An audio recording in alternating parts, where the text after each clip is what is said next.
que o Trump não parou aí. Ele falou que ele vai tarifar o mundo inteiro. Mano. Inclusive os aliados. Todos. E aí vem a gente. Isso, todo mundo. Que os Estados Unidos é o maior comprador depois da China? É. E a diferença, né? Porque a China compra commodity e os Estados Unidos compra outras coisas, né? É.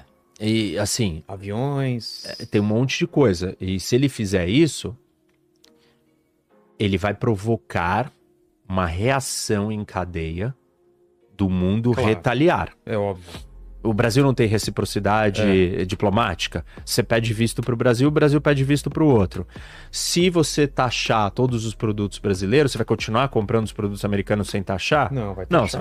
você vai ter que taxar. É. E se você taxar, o Brasil vai sofrer mais ainda.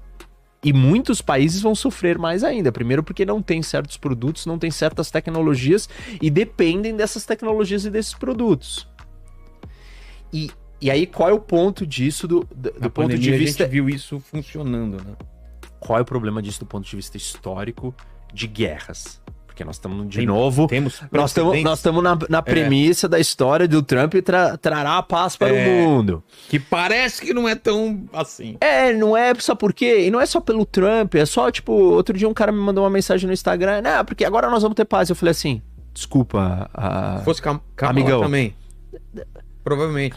Cara, manter. a Terceira Guerra Mundial, ela é inevitável. Ah, para, Rock. Eu tenho Ela filho é- que ela é a- velho. A gente Você tá mora de no boa. Brasil, você mora no Brasil, Mas fica a gente tá tranquilo. marcando churrasco pro ano que vem, né? No Brasil.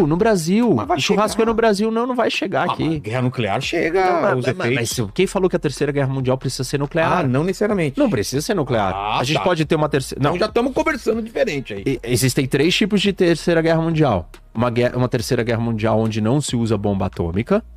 Uma Terceira Guerra Mundial onde nós temos uma guerra nuclear limitada. Tá. E uma Terceira Guerra Mundial onde nós temos uma guerra nuclear total. Essa é o fim do planeta Terra e da humanidade. Voltamos pra paus e pedra. Isso. É a frase do Einstein. Tem 2 outras opções onde não acaba o mundo. Tá. Mas tem Terceira Guerra Mundial. Caramba, velho. Então, assim, a ideia de que um presidente pode evitar isso é uma ilusão. Nós estamos fadados, nós vamos caminhar para mesmo? isso. Porque a história do mundo é essa. A história do mundo é o quê? Um império nasce e aí ele começa a ficar fraco. Enquanto ele tá forte... Quando ele tá forte, ele mantém uma certa estabilidade. certa Só paz. que aí os outros que estão fracos vão crescendo, vão acompanhando. E uma hora que quando eles estão próximos, o equilíbrio de poder tá quase... O equilíbrio de poder está alterado. Antes o equilíbrio era esse. E aí o equilíbrio tá assim, o equilíbrio foi alterado. Neste momento, este que está aqui em cima, ele se sente acuado e com medo de perder o trono. E este que está aqui... Ou estes, né? se sentem confiantes, arrojados e assertivos a ponto de fazer o quê? Agir. E eles pensam, eu tenho que agir antes que esse cara decida se recuperar. Exato.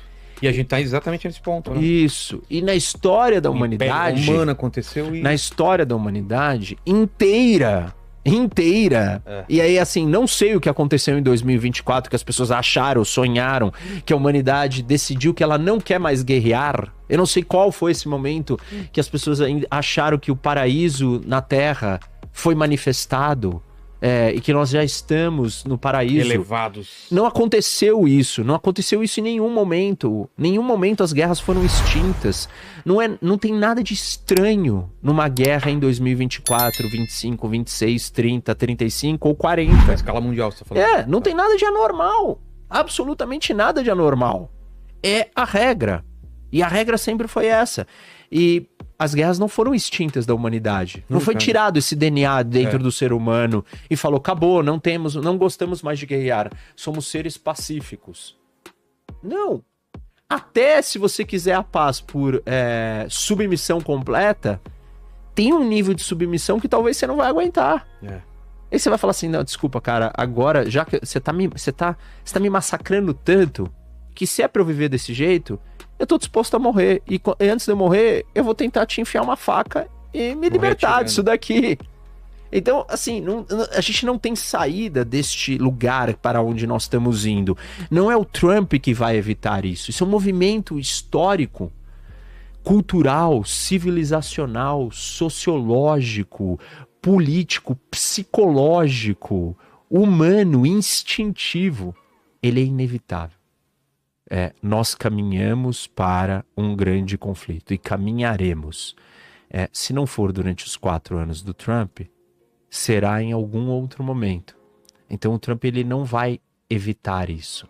E se a gente tivesse uma vara mágica e o poder de fazer o mundo ter a presidência do Trump para sempre, mesmo assim nós teríamos uma terceira guerra mundial. Mesmo assim. O ponto é, quem vai vencer a terceira guerra mundial? O ponto não é, não quero que tenha guerra. Quem vai vencer e como? Isso é um wishful thinking, isso é um sonho, uma utopia. Eu não quero que tenha guerra. Isso é um sonhador. Você vive no mundo da Alice, da fantasia. O que você tem que entender é como é que eu vou viver com a guerra, como é que eu vou sobreviver e como é que o lado certo vai ganhar essa guerra. Tem essa. Esse é o problema, não é que se vai ter ou não a guerra, é quem vai ganhar a guerra. Tem até uma série que mostra como seria se a Alemanha tivesse ganho, né? Isso. Pois é. Aí, então eu tava... Dito isso, eu tava dizendo que eu tava na China, né? O Trump, ele adotou uma política comercial com a China acertada, no meu ver. Ele não pode replicar isso para o mundo inteiro. Acho que isso é errado. Por questões econômicas e para o capitalismo. Isso é péssimo, perverso e destrutivo para o capitalismo. Em termos de guerra, os períodos que levaram à Segunda Guerra Mundial e Primeira Guerra Mundial eram períodos de protecionismo e de políticas econômicas mercantilistas. O que significa isso? O que é o mercantilismo? Eu quero vender os meus produtos, mas eu não quero comprar nada de ninguém. Entendeu? Eu sou malandro, eu sou espertinho, eu só quero que todo mundo compre o meu, mas eu não quero perder nada. Eu quero ser o fabricante de tudo e vender tudo para todo mundo e ganhar dinheiro sozinho. Que é um cenário... Mas todos os países se comportavam assim.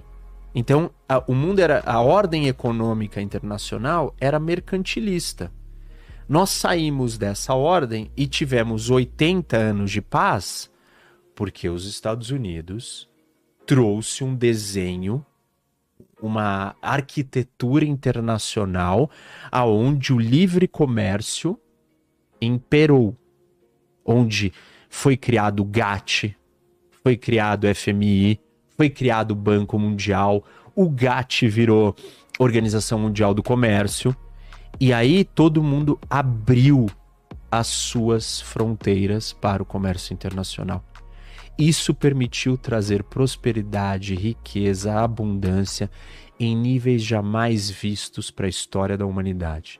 Tirar milhões, centenas de milhares, bilhões de pessoas da pobreza.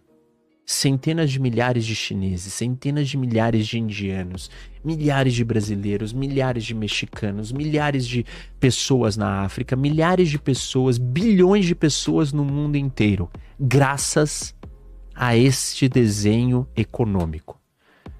Se os Estados Unidos, que é o líder, que é a maior economia do mundo, seguir para este caminho, o que ele fará com a economia do mundo? Ele fará com que todo o resto do mundo comece a retaliar. E aí nós entraremos numa ordem econômica internacional mercantilista. Os países tentando ser o máximo autossuficientes possíveis. Isso. E isso é irreal. É irreal, né? E quando você tenta ser o máximo autossuficiente, você precisa de uma coisa que você não pode comprar do outro, o que isso te incentiva a fazer? A ir lá e tomar à força aquilo que você precisa. O Japão precisava do petróleo na Segunda Guerra e os Estados Unidos impôs um embargo, e aí eles foram lá e atacaram Pearl Harbor. Então você vai criar um cenário de conflito, e Segunda Guerra Mundial veio de um resultado assim. Primeira, as guerras vieram de coisas que estavam postas: populismo, isolacionismo, protecionismo, nativismo, que seria o nacionalismo. São os 4 cavaleiros do Apocalipse. Quais são os 4 cavaleiros do Populismo, nativismo / nacionalismo, protecionismo e... Qual que é outro que eu falei? Isolacionismo. Qual é a diferença do isolacionismo e protecionismo? É uma forma política, um é mais econômico. E o outro é a versão política. O outro é político. Então, esses são os 4 cavaleiros do Apocalipse. E eles estão, de novo, colocados com força total.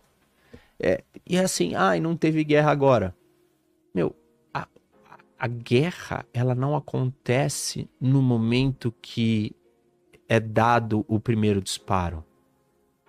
A guerra é preparada para acontecer. Condições são construídas e colocadas para que a guerra exista. As condições, elas vão crescendo, elas são plantadas, essas sementes. Tipo, a guerra não acontece com um cara acorda e fala assim, vou iniciar a guerra. Uma série de fatores tem que estar em ordem para aquilo acontecer. A guerra da Ucrânia não começou em 2022, quando as tropas russas partiram para uma guerra total. Elas já estavam numa guerra limitada dentro da Ucrânia. Já existia uma guerra limitada. Quando que a guerra de Israel com o Irã começou?